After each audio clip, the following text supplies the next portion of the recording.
در شهری پرهیاهو مردمانی بودند که هر کدام راهی برای خود داشتند. بعضی در کتاب‌های قدیمی دنبال معنا می‌گشتند، بعضی در بت‌های سنگی، بعضی در هیچ چیز.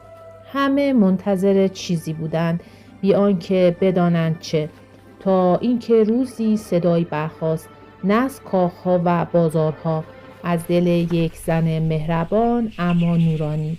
او کتابی در دست داشت، نه پر از افسانه بلکه پر از حقیقت.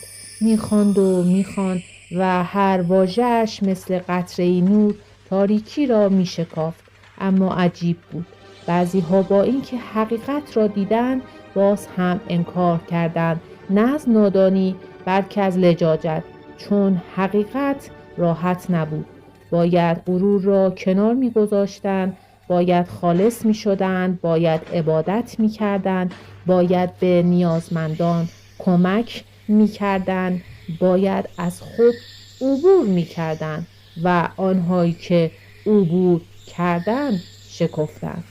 مثل گل‌هایی در دل کویر خدا از آنها خوشنود شد و آنها از خدا.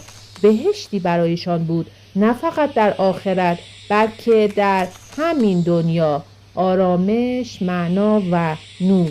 اما آنهایی که لج کردند در آتشی سوختند که خودشان افروخته بودند، نه فقط در قیامت بلکه در همین دنیا، اضطراب، بی‌معنایی و تاریکی.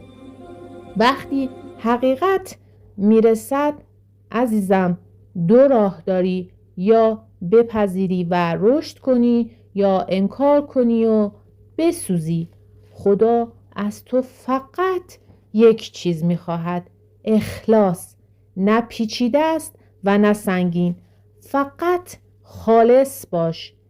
عبادتت، کمک به دیگرانت و عشقت همش برای خدا باشد و اگر این راه را بروی نه تنها بهترین آفریدگان میشوی بلکه بهشتی میسازی که نهرهایش از دل خودت جاری اند.